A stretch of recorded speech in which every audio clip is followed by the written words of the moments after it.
한자 이야기 낱말 이야기 350번째 시간입니다. 이번 시간은 영향이란 말을 한번 살펴보겠습니다. 참 많이 쓰죠. 영향을 받는다, 영향을 준다.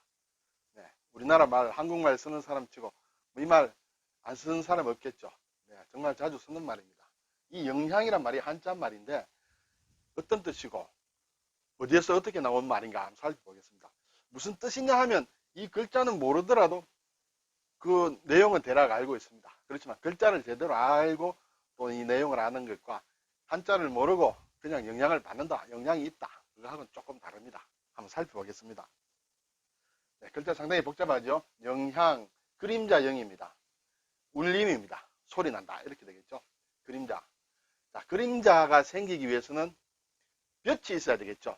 햇볕이 있어야 이제 그림자가 생깁니다. 그래서 볕경이라는 글자가 있어요. 이 글자는 뒤에 다시 보겠습니다만 위에 해를 뜻하는 날일자가 있고 아래에는 서울을 뜻하는 서울경자가 있어요. 네.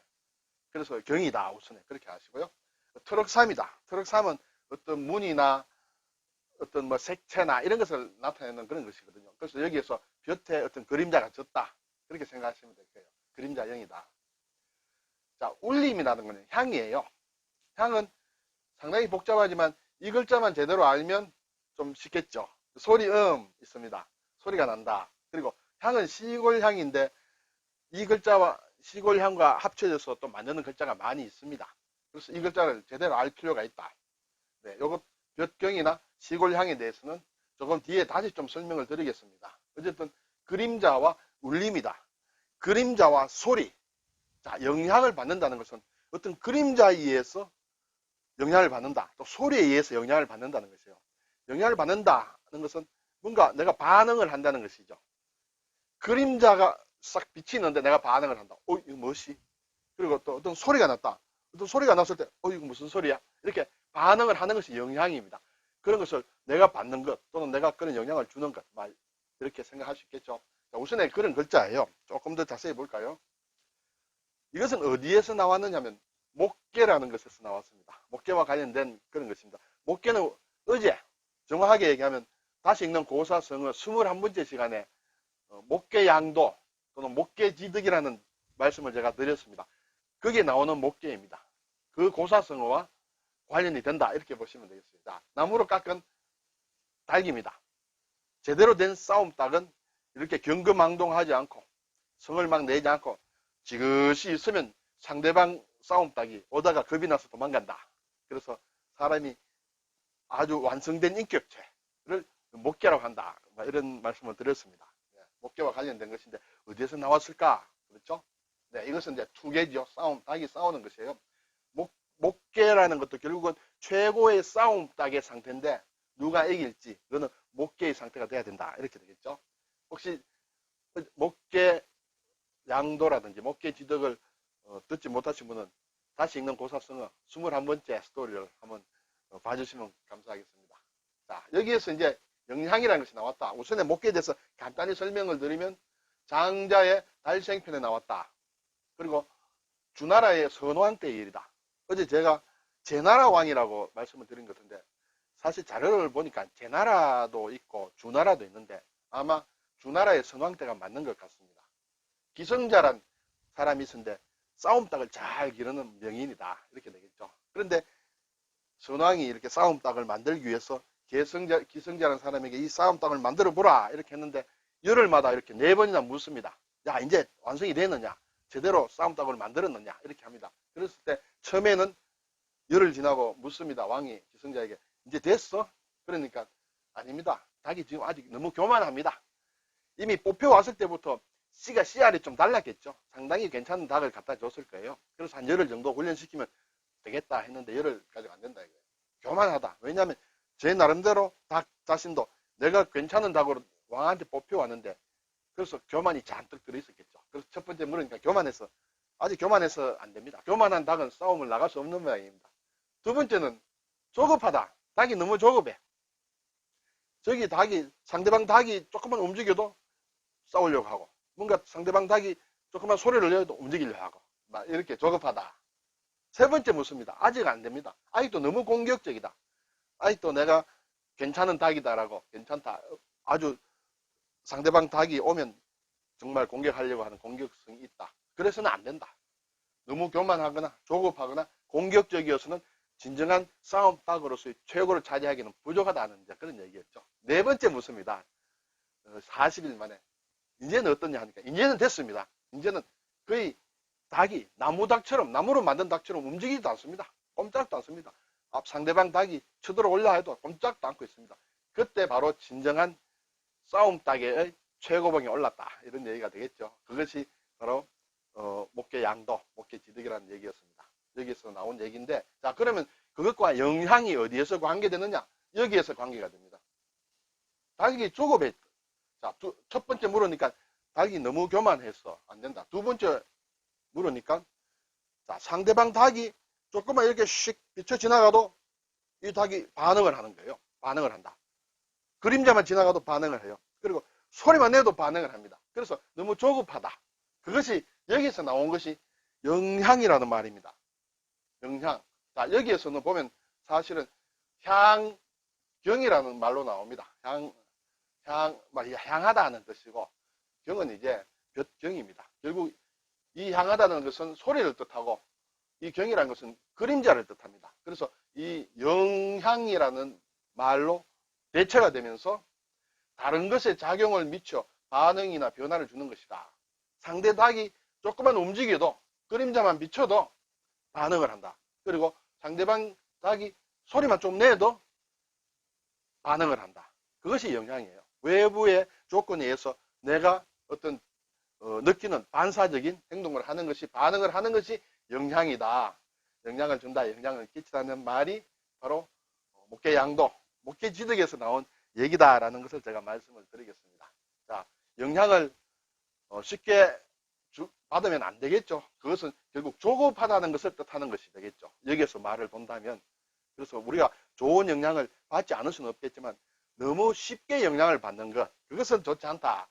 제대로 된 목계가 되기 전 단계, 아직 영향을 너무 잘 받고 마음이 이렇게 흔들리고 이렇게 되면 아직 제대로 된 인격체, 수양이 되기 전 단계다. 이렇게 볼 수 있겠습니다. 물론 그렇지만 좋은 영향은 받아야 되겠죠. 네. 자, 이제 글자를 볼까요? 여기에 그림자 0이 나왔습니다. 그림자 0에 제일 기본이 되는 것은 서울경자죠.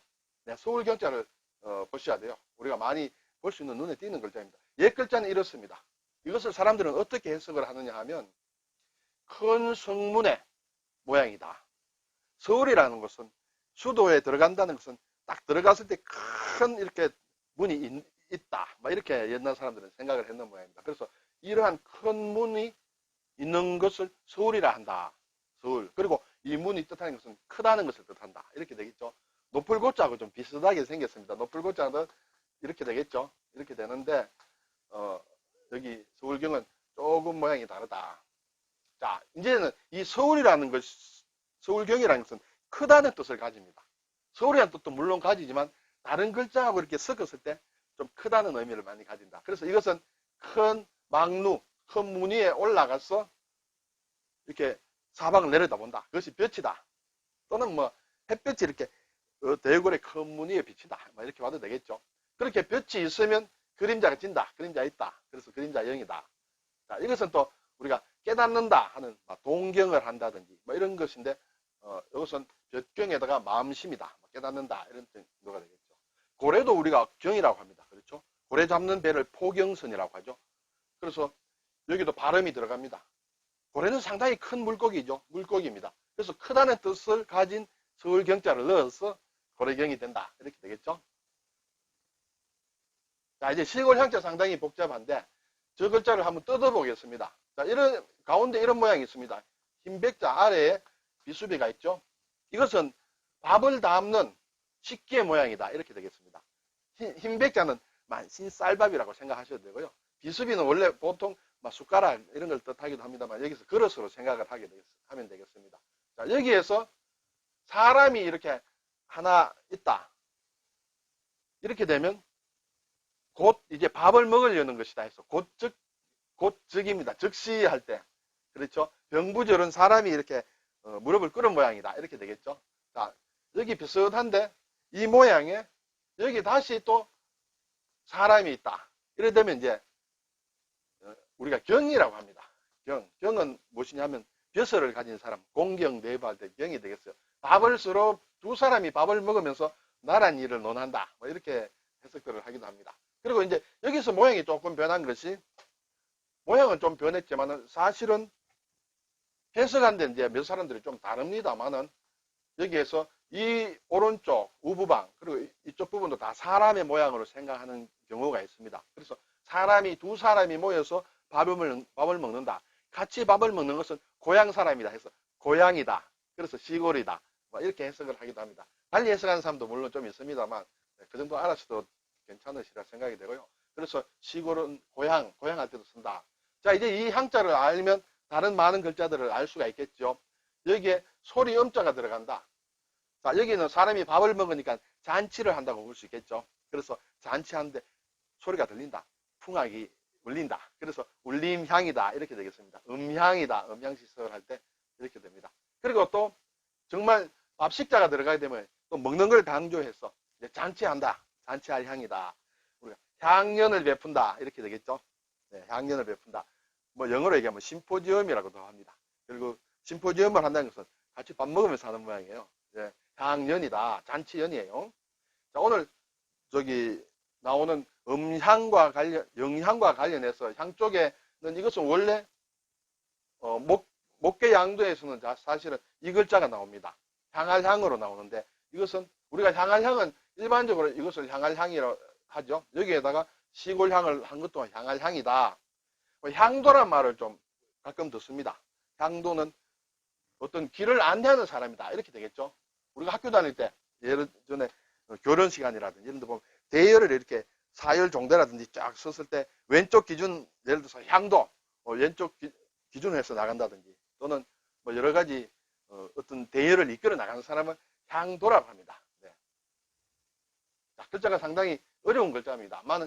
딴 거는 몰라도 시골 향자 제대로 알면 나머지는 조금 추측해서 이렇게 생각할 수도 있겠죠. 그리고 부수자를 제대로 알면 상당히 뜻이 가까워진다. 이렇게 되겠습니다.